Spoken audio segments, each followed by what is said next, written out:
అందరికీ నమస్తే అండి.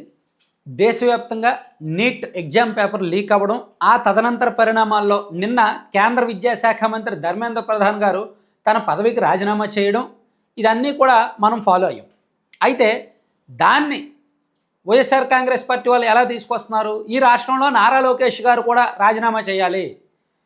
ఈ రాష్ట్రంలో 2025లో నిర్వహించిన మెగా డిఎస్సిలో కూడా అనేక అవినీతి అక్రమాలు జరిగాయి కాబట్టి దానికి బాధ్యత వహిస్తూ ఇక్కడ విద్యాశాఖ మంత్రి నారా లోకేష్ గారు రాజీనామా చేయాలనే డిమాండ్, ఒక వాదనను వైసీపీ వాళ్ళు నిన్న మధ్యాహ్నం నుంచి తెర మీదకి తీసుకొచ్చారు. అసలు దానికి దీనికి ఏమైనా సంబంధం ఉందా? అసలు వైసీపీ వాళ్ళు ఈ వాదన తీసుకురావడంలో అర్థం ఉందా? లాజికల్గా, లీగల్గా, రాజకీయంగా అన్ని కోణాల్లో ఈ అంశాన్ని మనం ఈ వీడియోలో చర్చిద్దాం. కంటెంట్ చివరి వరకు చూడండి. నచ్చితే మరో 10 మందికి ఈ వీడియో పంపించండి అండ్ సబ్స్క్రైబ్ చేసుకోమని చెప్పండి. నచ్చకపోతే ఎందుకు నచ్చలేదో కామెంట్ చేయండి. చాలా సింపుల్ అండి. ఇది చెప్పే ముందు మనం నీట్కి సంబంధించిన టైం లైన్ ఒకసారి చెప్తా. ఒకసారి మీరు కూడా దాన్ని ఫాలో అవ్వండి. అసలు నీట్ 2026 మే 3వ తేదీన నీట్ ఎగ్జామ్ జరిగింది. మే 12వ తేదీన నీట్ ఎగ్జామ్ క్యాన్సిల్ అయింది అండ్ సిబిఐ ఇన్వెస్టిగేషన్ మొదలైంది. ఎందుకు?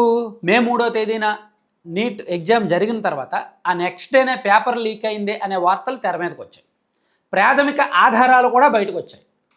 రాజస్థాన్లో నీట్ కోచింగ్ సెంటర్లో పనిచేస్తున్న ఒక వ్యక్తి, ఆ పేరెంట్స్, అంటే అక్కడ చదువుతున్న శిక్షణ తీసుకుంటున్న ఒక అభ్యర్థి తాలూకా, ఆ స్టూడెంట్ తాలూకా పేరెంట్స్ వాళ్ళకి డబ్బులు ఇచ్చి నీట్ పేపర్ తయారు చేసిన ప్రొఫెసర్కి డబ్బులు ఇచ్చి లీక్ చేయించారు, ముందు రోజు నైటే లీక్ చేయించారు అనేది ప్రాథమిక ఆధారాలు, వాట్సాప్ చాట్లు, స్క్రీన్ షాట్లు బయటకు వచ్చాయి.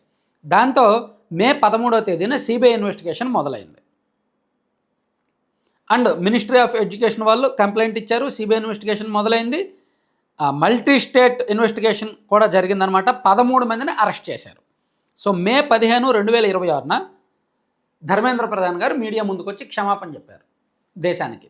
అండ్ మేము మళ్ళీ నిర్వహిస్తాము, ఈసారి ట్రాన్స్పరెంట్గా నిర్వహిస్తాము, మేము రెస్పాన్సిబిలిటీ బాధ్యత తీసుకుంటున్నాము, assure students for strict action, announcement of clear road map on reforms అప్పుడే చెప్పారు. సో జూన్ 2026 జూన్ 21వ తేదీన రీ ఎగ్జామినేషన్ మళ్ళీ కండక్ట్ చేశారు. నీట్ రీ ఎగ్జామ్ జరిగింది. 2026 జూలై 16వ తేదీన రిజల్ట్స్ డిక్లేర్ చేశారు. ఇక్కడ వరకు అంతా సవ్యంగానే జరిగింది. కానీ ఎందుకు పేపర్ లీక్ అయింది? అసలు పేపర్ లీక్ అయిన తర్వాత మళ్ళీ ఎగ్జామ్ పెట్టారు, ఓకే. కానీ ఫస్ట్ దానిలో 600 మార్కులు వచ్చిన వాళ్ళకి రెండో దానిలో 500 మార్కులు వచ్చాయి. ఫస్ట్ దానిలో 500 మార్కులు వచ్చిన వాళ్ళకి రెండో దానిలో 600 మార్కులు వచ్చాయి. ఇప్పుడు ఇంటర్మీడియట్లోనే 10th క్లాస్లోనే బెటర్మెంట్లు ఇచ్చినట్టు నీట్లో ఏమైనా బెటర్మెంట్ ఉందా ఏంటి? ఆ విధానం లేదు కదా. కానీ ఇప్పుడు రీ ఎగ్జామ్ పెట్టడం వలన కొంతమందికి ఫలితాలు తారుమారయ్యాయి. ఆ ప్రభావం చాలా స్పష్టంగా చాలామందిలో కనిపించింది. అందుకు నీట్ ఈ క్యాన్సిల్ అవ్వడం, పేపర్ లీక్ అవ్వడం ఇది ఫస్ట్ టైం కాదు. గతంలో కూడా 2024లో కూడా ఇటువంటి ఆరోపణలు వచ్చాయి. గతంలో వచ్చే దేశవ్యాప్తంగా అనేక చోట్ల పేపర్ లీకేజీలు జరుగుతూనే ఉన్నాయి. 2016లో తెలంగాణలో ఎంసెట్ పేపర్ లీక్ అవ్వలేదా? సో ఇలా చాలా జరిగాయి. అయితే ధర్మేంద్ర ప్రధాన్ గారు రాజీనామా చేయాలి అనే డిమాండ్ ఎప్పుడు తెర మీదకి వచ్చింది? గతంలో ఎప్పుడూ కూడా మన దేశంలో జెడ్ ఇంత అగ్రెసివ్గా లేరు. చూసి చూడనట్టు వదిలేశారు. ఫాలో అయ్యారు, తిట్టుకున్నారు, ఇంట్లో వాళ్ళ ఫాదర్స్తోనో వాళ్ళ ఫ్రెండ్స్తోనో డిస్కస్ చేసుకున్నారు, వదిలేశారు. కానీ ఈసారి సీజేపీ రూపంలో ఒక ఉద్యమం, సోషల్ మీడియా ఉద్యమం ఉంది కాబట్టి, వాళ్ళకి సరైన అస్త్రం, సరైన ఆయుధం, సరైన సందర్భం దొరికింది కాబట్టి రోడ్డెక్కారు. కేంద్ర ప్రభుత్వం మెడలు వంచారు. కేంద్ర విద్యాశాఖ మంత్రి రిజైన్ చేసేలా ఒత్తిడి తీసుకొచ్చి సక్సెస్ అవ్వగలిగారు. దీనికి ఆంధ్రప్రదేశ్లో విద్యాశాఖ మంత్రి గారు రాజీనామా చేయాలా? ఎందుకని? మెగా డిఎస్సిలో ఆధారాలు బయటకు వచ్చాయా? నీట్ లీకేజీలో ఆధారాలు బయటకు వచ్చాయి. మెగా డిఎస్సిలో అవినీతి జరిగినట్టు ఆధారాలు బయటకు వచ్చాయా? నీట్లో సిబిఐ ఇన్వెస్టిగేషన్ మొదలైంది. ఇక్కడ మెగా డిఎస్సిలో ఏమైనా సిబిఐ ఇన్వెస్టిగేషన్ ఏమైనా మొదలైందా? సిఐడి ఇన్వెస్టిగేషన్ ఏమైనా మొదలైందా? అండ్ అక్కడ బాధితులు, నిందితులు ఎవరనేది నేరం ఒప్పుకున్నారు. ఎవరెవరికి లంచం ఇచ్చారు, ఏ ప్రొఫెసర్కి లంచం ఇచ్చారు, ఎలా ప్రొసీడ్ అయ్యారు, ఎలా లీక్ చేశారు అనేది మొత్తం సిబిఐ బయటపెట్టి 13 మందిని అరెస్ట్ చేసింది. ఇక్కడ ఏమైనా ప్రాథమిక ఆధారాలు దొరికాయా? అంటే నేను ఇక్కడ చెప్పొచ్చేది ఏంటంటే, ఒక కంప్లైంట్ లేదు, ఒక ఇన్వెస్టిగేషన్ లేదు, ఒక ప్రాథమిక ఎవిడెన్స్ కూడా, ప్రిలిమినరీ ఎవిడెన్స్ కూడా లేదు. కేవలం ఒక తట్టెడు బురద తీసుకొచ్చి ప్రభుత్వం మీద చల్లుతున్న వైసీపీ వాళ్ళ ఆరోపణలకు లోకేష్ గారు రిజైన్ చేసేయాల. ఎంత ఏమంటారు దీన్ని, వెర్రితనం, ఎంత వెర్రితనమో లేదంటే ఎంత బుర్రలేనితనం అండి. రిజైన్ చేయాలి, లోకేష్ గారు రిజైన్ చేయాలి. ఎప్పుడు చేయాలి? మెగా డిఎస్సిలో అక్రమాలు జరిగాయి అని చెప్పి ఏదో ఒక ఇన్వెస్టిగేషన్ ఏజెన్సీ నిర్ధారించాలి.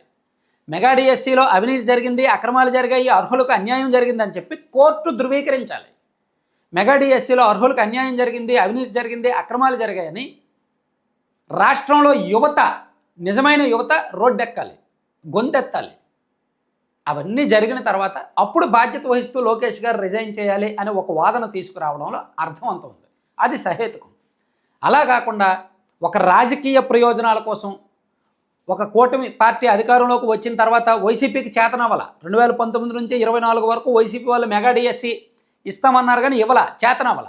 వైసీపీకి చేతనవ్వంది కూటమి చేసి చూపించింది. 16,000కు పైగా పోస్టులు భర్తీ చేశారు మెగా డిఎస్సి. ఆ క్రెడిట్ వాళ్ళకి రాకుండా ఉండడం కోసం ఇలా రకరకాల ఆరోపణలు చేస్తూ వైసీపీ వాళ్ళు చేసే ప్రతి ఆరోపణకి కూడా అధికారులు సమాధానం చెప్పారు. ఎవరెవరికి ఉద్యోగాలు రాలేదు, ఎవరెవరికి ఎందుకు రాలేదు, వాళ్ళ ర్యాంక్ ఎంత, వాళ్ళకి రావాల్సిందా లేదా, ఎందుకు రాలేదని ప్రతి అభ్యర్థికి సంబంధించి ప్రతి ఆరోపణకి కూడా అధికారులు ప్రెస్ మీట్ పెట్టి 3 సందర్భాల్లో ప్రెస్ మీట్ పెట్టి సమాధానం చెప్పారు.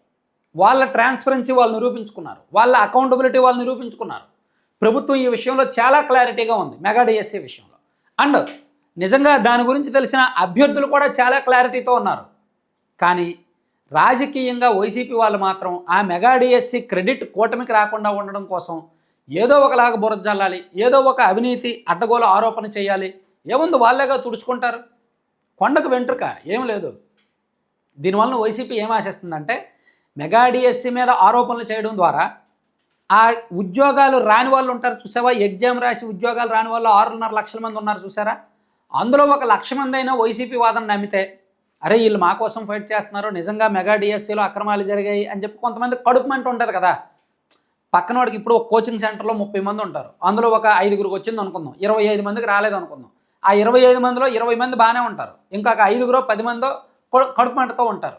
వాళ్ళకి వచ్చింది కాబట్టి వీళ్ళకి రాలేదు కాబట్టి అక్కస్తూ ఉంటారు. ఆ ఓటమిని ఒప్పుకోలేక ఏదో ఎగ్జామ్ సరిగ్గా జరగలేదు, లేదా లీక్ అయింది, లేదా అది ఇదని చెప్తుంటారు. అటువంటి కడుపు మంట ఉన్న వాళ్ళకి వైసీపీ వాళ్ళ కడుపు మంట తోడైంది. సో వాళ్ళ కడుపు మంటను వీళ్ళు రెచ్చగొట్టి పాపం ఏమీ లేని దాన్ని ఇలా రచ్చ చేస్తూ ఉన్నారు. ఆధారాలు లేవు, ఇన్వెస్టిగేషన్ లేదు, కోర్టు చెప్పలేదు, ఎవరూ నిర్ధారించలేదు, లీగల్గా ఎటువంటి ఎవిడెన్స్ బయటకు రాకుండా లోకేష్ గారు రిజైన్ చేయాలంటే ఎక్కడ చేస్తారు, ఎందుకు చేస్తారు, ఎలా చేస్తారు? సో ఇక్కడ దానికి దీనికి చాలా తేడా ఉంది. అక్కడ నీట్ లీకేజీ మీద అన్ని రకాల ఆధారాలు బయటకు వచ్చాయి, సిబిఐ ఇన్వెస్టిగేషన్ జరిగింది, 13 మందిని అరెస్ట్ చేశారు, అండ్ నిందితులు కూడా తప్పు ఒప్పుకున్నారు, వాళ్ళందరూ ఇప్పుడు జైల్లో ఉన్నారు.